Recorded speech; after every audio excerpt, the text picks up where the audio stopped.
15 through 16 says, Christ is the visible image of the invisible God. He existed before anything was created and is supreme over all creation. For through him, God created everything in the heavenly realms and on earth. He made the things we can see and the things we cannot see, such as thrones, kingdoms, rulers, and authorities in the unseen world. Everything was created through him and for him. Now, knowing God is visible through Jesus and invisible through himself and through the Holy Spirit, have you ever doubted his existence? I know I have. It was about 3 years ago. My grandma was hospitalized and on the verge of death with kidney and liver failure. And on top of all that, we were supposed to be moving to Pennsylvania, but obviously that didn't happen. Spoiler alert.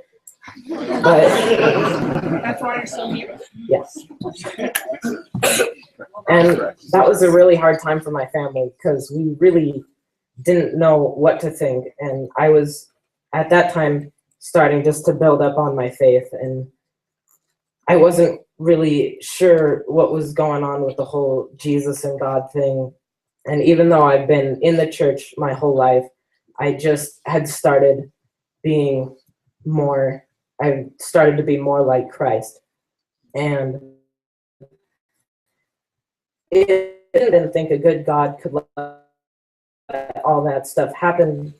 But that was 3 years ago, the past a year, and she's still alive today and made a full recovery. And that reinforced my faith more than anything, looking at it now. So what action can we take in our lives to prove Jesus' existence or glorify him? Anyone want to give an example? Okay. Like at school, you can try to start a Bible program. Okay. Jared? You can start a youth group. Sounds good. Well, take a look at your leaders. They're here as volunteers here. They're volunteers here. They don't get paid. They come here to...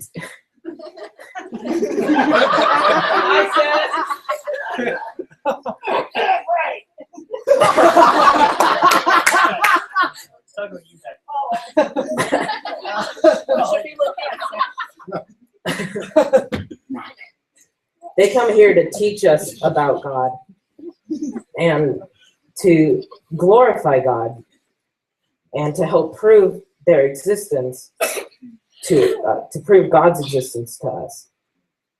Some of the action I'm taking in my life is by getting up here and speaking to you guys.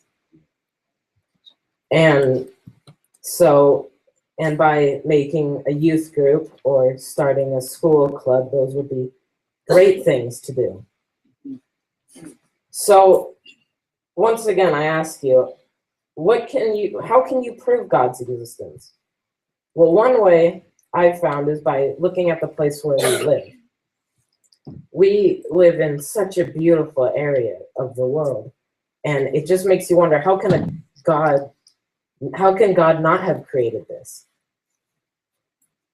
I've been to Niagara Falls and Hawaii a few times, and those are both amazing places to visit. And just looking at their spectacular beauty, and it just makes you wonder, how can those be created by coincidence? How can they not be created by a God? By God. And if you've ever been to one of the summer camps that we do here at either Elevate or Hume, those are amazing places that we go to learn about God and to glorify him.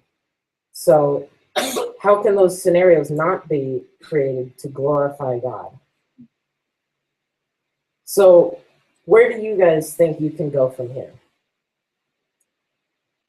Well, you can start by making a youth group or by making a club at school. But you can also take it a step further by going on the mission trips and stuff like that. And by going into ministry and by doing worship. And also just trying to minister to your friends like that don't come to church. That'd be a great start. So what action can you take in your particular life to help glorify God?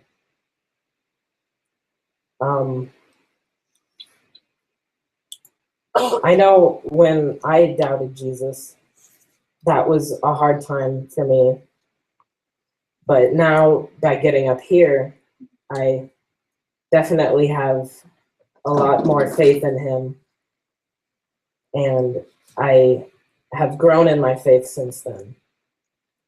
And by knowing that Christ is visible and God is invisible, that's kind of complicated, because if God created everything, why is he invisible?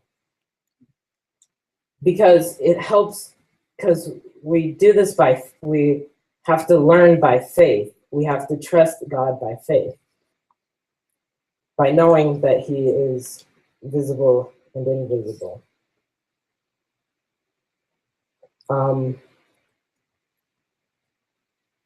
So what action can you take in your life to prove God's existence? Go talk about that in your small groups.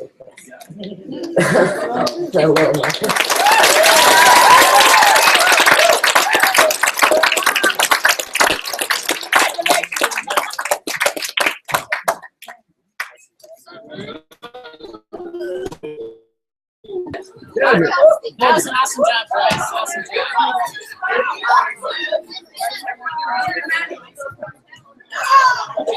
job.